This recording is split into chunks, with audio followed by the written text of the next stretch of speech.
नमस्कार दोस्तों, स्वागत है आप सबका हमारे हिंदी ज्ञान बोध चैनल में। दोस्तों, हम पीजीटी के प्रीवियस ईयर क्वेश्चन पेपर की कलेक्शन कर रहे थे। तो अब तक मैंने 7 वीडियो क्लास उपलब्ध करवा दी है। 100 करके मैंने प्रश्न हर वीडियो क्लास में करवाए हैं और 15 मिनट में 100 प्रश्न, और वह सारे प्रीवियस ईयर एग्जाम के पूछे गए प्रश्न हैं। तो आज के वीडियो में भी मैं 100 प्रश्न करवाने वाली हूँ, और आगे जितने भी वीडियो क्लास आएंगी पीजीटी के प्रीवियस ईयर क्वेश्चन पेपर की, अगर इसी तरह की सीरीज़ आप देखना चाहते हैं, आप भी लगाना चाहते हैं प्रश्नों को और अनुभव करना चाहते हैं कि पीजीटी में किस तरह के प्रश्न पूछे जाते हैं, तो आप मेरे चैनल को जल्दी से फटाफट से सब्सक्राइब करके बेल आइकन ज़रूर प्रेस कर लीजिएगा, ताकि आने वाली जितनी भी वीडियो क्लास आप तक इसी तरह से पहुंचती रहें। और मैं ये 5000 से ऊपर ये पीजीटी के पीवाईक्यू के प्रश्न करवाने वाली हूँ। अब तक 700 प्रश्न करवा दिए हैं मैंने 100 करके। तो आज के वीडियो क्लास में भी हम 100 प्रश्न करेंगे, और अलग से प्लेलिस्ट भी बना दी है वीडियो क्लास की। अगर आप देखना चाहें तो देख सकते हैं पीजीटी की प्रीवियस ईयर क्वेश्चन पेपर की प्लेलिस्ट, और एग्ज़ाम बूस्टर सीरीज़ में भी आपको ये वीडियो क्लास मिलेगी। तो पहला प्रश्न आप सभी के सामने है, देहाती दुनिया के रचनाकार कौन है? 4 ऑप्शन दिए हैं, किसी भी प्रश्न का विकल्प मैं नहीं पढ़ूंगी, डायरेक्ट आंसर बताती चलूंगी। तो देहाती दुनिया के जो रचनाकार हैं शिव पूजन सहाय हैं। उसके बाद अगला जो प्रश्न आपका बनता है, गेहूं और गुलाब की रचना विधा क्या है? तो इनमें से कोई नहीं है। अगला जो प्रश्न बनता है आपके सामने है, निषाद बांसुरी की रचना किस विधा की है? तो ये आप मुझे बताइए, इनमें से जो निषाद बांसुरी की जो रचना है ये एक निबंध ललित निबंध है। आधा गांव के लेखक कौन है? तो आधा गांव के जो लेखक है राही मासूम रजा। हिंदी में शिकार साहित्य के अप्रथम लेखक कौन है? तो श्री राम शर्मा है। चारूचंद्र लेख के उपन्यासकार कौन है? तो हजारी प्रसाद द्विवेदी जी हैं। आगे गली मुड़ती है के लेखक कौन है? तो शिव प्रसाद सिंह है। काला जल का कथानक किस समस्या से संबंधित है? तो स्त्री उत्पीड़न से संबंधित है ये। उसके बाद केवीसी पीजीटी में जो प्रश्न पूछा गया है, पृथ्वीराज की आंखें शीर्षक नाटक के रचयिता कौन है? तो राम कुमार वर्मा जी हैं। नेताजी कहीन के लेखक कौन है? तो मनोहर श्याम जोशी हैं। निम्नलिखित तो जो उपन्यासों में से प्रेमचंद का अंतिम उपन्यास कौन सा है? तो वो है गोदान। और इन सभी का आपको सन पता होना चाहिए। टेढ़े मेढ़े के रास्ते के लेखक कौन है? तो भगवती चरण वर्मा टेढ़े मेढ़े रास्ते के लेखक हैं। उसके बाद इंदुमती कहानी के लेखक कौन है? तो किशोरी लाल गोस्वामी हैं। उसके बाद बुद्धू का कांटा कहानी के लेखक कौन है? तो चंद्रधर शर्मा गुल्लेरी हैं।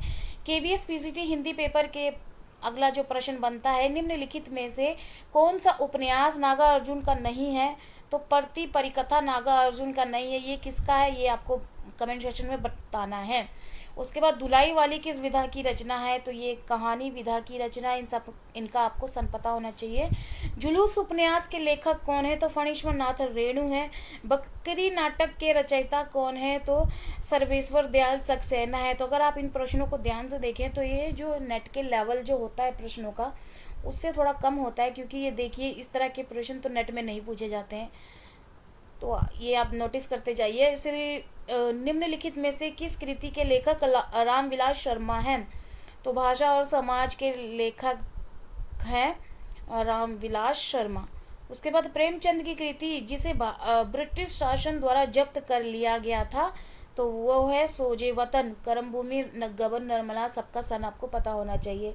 मृगनयनी उपन्यास के रचनाकार कौन है? तो वृंदावन लाल वर्मा है। आवारा मसीहा किसकी जीवनी पर आधारित उपन्यास है? तो ये शरद चंद्र की जीवनी पे आधारित उपन्यास है। मेरी जीवन यात्रा किसकी आत्मकथा है? तो ये राहुल साकरत्यायन की है। एक बूंद सहसा उछली की रचना विधा कौन सी है? तो ये एक यात्रा वृत्त है। नित्य प्रीति पुण्योई रहे आनन ओ उजास में अलंकार कौन सा है? अतिशयोक्ति अलंकार है इसमें। अवधि की निजी छंद कौन सी है? तो छप्या है। कनक कनक ते सोगनी अधिकता अधिकाय में कौन सा अलंकार है? तो यमक अलंकार है।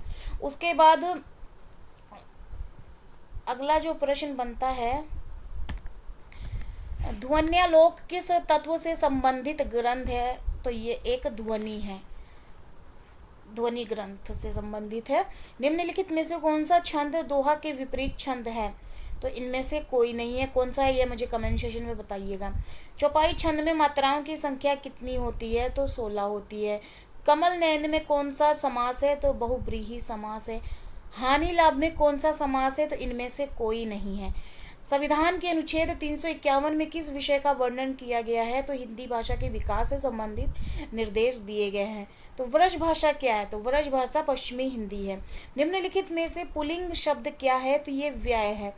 सूची 1 को सूची 2 के साथ मिलान करना है, तो इसका सही उत्तर बताना है। इसको मैं थोड़ा जूम इन कर देती हूँ ताकि आपको सारे ऑप्शन दिखें।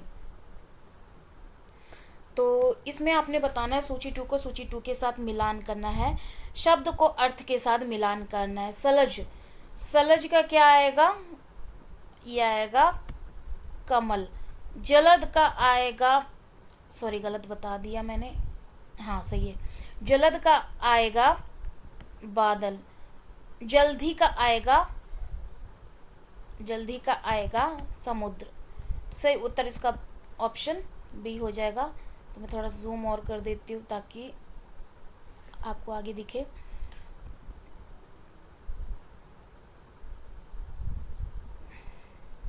शुद्ध शब्द बताना है। इनमें से चार में से एक सही जो होगा वो है पूजनीय।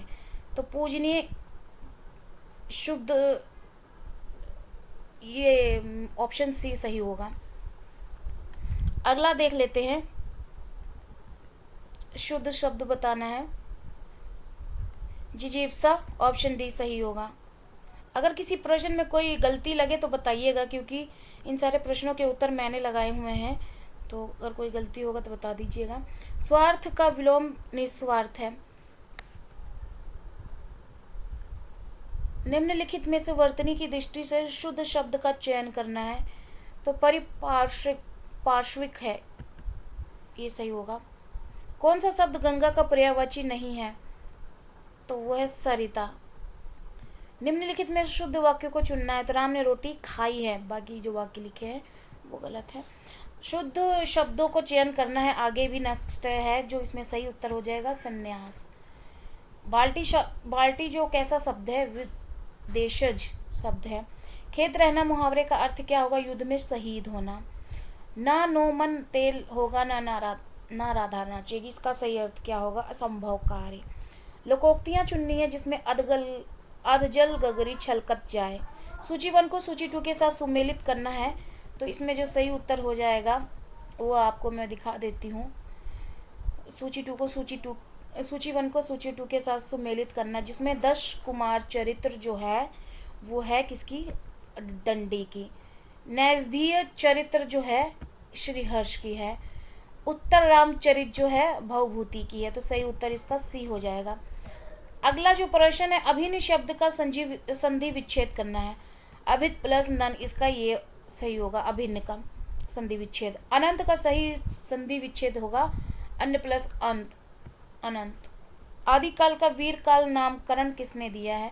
तो विश्वनाथ प्रसाद मिश्र ने दिया है। हिंदी शब्द सागर संपादित जो ग्रंथ है वो श्याम सुंदर दास का।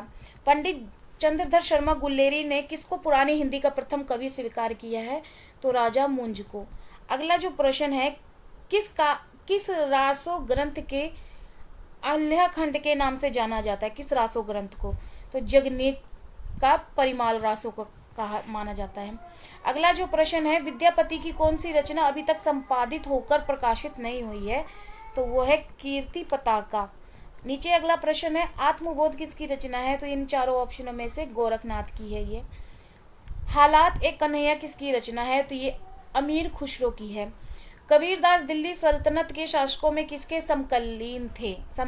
तो सिकंदर लोदी के थे। हरिणमाड़ी और अंगवधु किसकी वाणी के संकलन है? तो दादू दयाल के। मीराबाई का मलाल किसकी कृति है? तो मीराबाई की है। अष्टछाप की स्थापना सन 1565 ईस्वी में किसने की थी? तो विट्ठल नाथ ने की थी। तत्वदीप निबंध किसकी रचना है? तो वल्लभाचार्य की है। कहरनामा किसकी रचना है? तो जायसी की है। कवितावली किसकी रचना है? तो रामचरण दास की है। निर्गुण संत कवियों में सर्वाधिक शास्त्रीय और सुशिक्षित जो थे वो है सुंदरदास। चित्रावली किसकी रचना है? तो उस्मान की है। भक्ति काल के किस कवि को जातीय कवि कहा जाता है? तो तुलसीदास को। आगे करें इससे पहले अगर आप हमारे टेलीग्राम चैनल और व्हाट्सएप ग्रुप के साथ जुड़ना चाहते हैं तो डिस्क्रिप्शन में लिंक दे रखा है, इसी वीडियो के डिस्क्रिप्शन में चेकआउट करिएगा, आपको वीडियो लिंक मिल जाएगा। वहाँ आप फ्री ऑफ कॉस्ट ज्वाइन हो सकते हैं, जहाँ पे मैं अपडेट देती हूँ असिस्टेंट प्रोफेसर की, पीएचडी की, साथ ही परमानेंट स्कूल टीचर रिक्रूटमेंट के और इम्पोर्टेंट क्वेश्चंस कराती रहती हूँ और पीडीएफ भी उपलब्ध कराती हूँ। तो यहाँ पे भक्ति काल को किस जाति कवि, भक्ति काल के किस कवि को जाति कवि कहा गया है? तो तुलसीदास को। गीतावली एक मुक्तक काव्य है। उसके बाद जुगमान चरित्र नामक ग्रंथ के लेखक कौन है? तो कृष्णदास जी हैं। रास पंचाध्याय के लेखक कौन है? तो नंददास हैं। इसमें अष्टछाप किसकी रचना है? तो इन चारों ऑप्शनों में से जो अष्टछाप है वो देव की है। भूषण को कवि भूषण की उपाधि किसने प्रदान की है? तो ये प्रदान की है सोलंकी राजा रुद्र शाह को। उसके बाद गंगा लहरी किसकी रचना है? इन चारों ऑप्शनों में से जो सही उत्तर होगा वो है पद्माकर की। बीरा बारस किसकी रचना है? तो इन चारों में से जो सही उत्तर होगा वो है बौद्धा की। जिसमें अगला जो प्रश्न बनेगा आपका, भाषा भूषण के रचनाकार कौन है? तो जसवंत सिंह है। वैद्यनाथ मिश्र का वास्तविक नाम क्या है? तो नागार्जुनन। रविंद्र कविता कानन के लेखक कौन है? तो सूर्यकांत त्रिपाठी निराला है। उसके बाद अगला केवीएस पीजीटी हिंदी पेपर का जो प्रश्न है अगला, प्रगतिशील लेखक संघ की स्थापना लंदन में किस प्रयत्न से हुई है? किसके प्रयत्न से? तो मुल्क राज आनंद व सज्जाद जहीर के प्रयत्न से ये हुई है। उसके बाद एनवीएस पीजीटी हिंदी का जो प्रश्न बनता है आगे, तार सप्तक में संकलित कवियों को राही का अन्वेषी कहा जाता है, किसे? तो सच्चिदानंद, हीरानंद, वात्स्यायन अगेजी को कहा जाता है। किसकी कविताएं स्वाधीन भारत का इस्पाती दस्तावेज है? चारों ऑप्शनों में से जो सही उत्तर हो जाएगा वो है मुक्तिबोध जी का। पृथ्वी कल्प किसकी रचना है? तो गिरजा कुमार माथुर जी की है। अगला जो प्रश्न बनता है, इसमें कौन सी रचना धर्मवीर भारती की नहीं है? तो इसमें जो सही उत्तर हो जाएगा, देखिए इसमें ठंडा लोहा, सात गीत वर्ष, कनुप्रिया, ये सारी धर्मवीर भारती की हैं, लेकिन जो सूर्य का स्वागत है ये दुष्यंत कुमार का है, धर्मवीर भारती का नहीं है। तो सही उत्तर इसका हो जाएगा डी।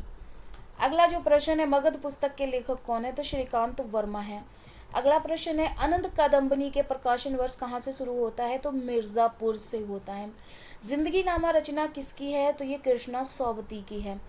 रूपा जीवा उपन्यास किसका है? तो इन चारों ऑप्शनों में से जो सही उत्तर हो जाएगा, देखिए यहाँ पे पजल करने के लिए यहाँ पे लक्ष्मी नारायण लाल और लक्ष्मी नारायण शर्मा दो अलग डिफरेंट कवि हैं, तो आपने ध्यान से इसको चुनना है।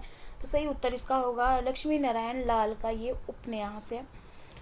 अगला जो प्रश्न बनता है आपका, अमृत राय का उपन्यास इन चारों ऑप्शनों में जो होगा वो है बीज है। अगला है, आलोचना को भाष्य रीतिबद्धता से उन्होंने वैसे ही मुक्त किया जैसे निराला ने कविता को छंद के बंधन से। उपयुक्त कथन किसके संबंध में है? तो डॉक्टर रामविलास शर्मा जी के संबंध में है। उसके बाद DSSB पीजीटी हिंदी का जो प्रश्न बनता है आगे, पदात्मक भाव भूमि पर श्यामा स्वप्न नामक उपन्यास की सर्जना किसने की है? तो चारों ऑप्शनों में से जो सही उत्तर हो जाएगा ठाकुर जगमोहन सिंह है, बाकी ये 3 गलत दिए हुए हैं। अगला जो प्रश्न है, अरस्तु का काव्य शास्त्र किसकी रचना है? तो सही उत्तर होगा डॉक्टर नागेंद्र जी। अगला प्रश्न है, सन्यासी किसकी कृति है? तो इन चारों ऑप्शनों में जो सही उत्तर बनेगा इसका, सन्यासी इलाचंद्र जोशी की है। भाषा का जादूगर के रूप में कौन विख्यात है? तो शिवपूजन सहाय हैं। उसके बाद उत्तर प्रियदर्शी नामक गीति नाट्य के लेखक कौन है? तो इनमें से जो सही उत्तर होगा हीरानंद, सच्चिदानंद, वात्स्यायन अगेजी हैं, ऑप्शन ए सही होगा। कविता के नए प्रतिमान के लेखक कौन हैं? तो इन चारों ऑप्शनों में से जो सही उत्तर होगा doctor Namvar Singh. NVS PGT teacher Hindi का जो प्रश्न बनता है, दामुल का कैदी के लेखक कौन है? तो ये है प्रेमचंद जी। जिनेंद्र का पहला कहानी संग्रह कब प्रकाशित हुआ था? इन चारों ऑप्शनों में से तो सही उत्तर इसका हो जाएगा 1929। अगला जो प्रश्न है, आलोचना नामक प्रसिद्ध समीक्षा पत्रिका के संपादक कौन है? तो डॉक्टर नामवर सिंह है। अगला प्रश्न है, बाण भट्ट की आत्मकथा किसकी औपन्यासिक कृति है? चारों ऑप्शनों में से तो सही उत्तर इसका हो जाएगा हजारी प्रसाद द्विवेदी जी। अगला प्रश्न है, वैशाली का नगर वधु किसकी रचना है? तो चार ऑप्शन में से जो सही उत्तर होगा वो है चतुर्सेन शास्त्री जी का। अगला और अंतिम प्रश्न है आज की वीडियो क्लास का, जिसमें चित्रलेखा किसकी औपन्यासिक कृति है? तो भगवती चरण वर्मा की है। तो ये थे पीजीटी हिंदी में पीवाईक्यू के पूछे गए 100 प्रश्न की कलेक्शन। कैसे लगे वीडियो की फीडबैक जरूर दीजिएगा कमेंट करके, और वीडियो को ज़्यादा से ज़्यादा शेयर करिएगा, लाइक करिएगा। और टेलीग्राम व्हाट्सएप ग्रुप के साथ जुड़ना चाहते हैं तो वीडियो के डिस्क्रिप्शन में आपको लिंक मिल जाएगा, वहाँ आप ज्वाइन हो सकते हैं फ्री ऑफ कॉस्ट। आगे सीरीज़ इसी तरह की पाने के लिए चैनल को जल्दी से सब्सक्राइब कर लीजिएगा। फिर मिलते हैं एक नए वीडियो में एक नए टॉपिक के साथ। धन्यवाद।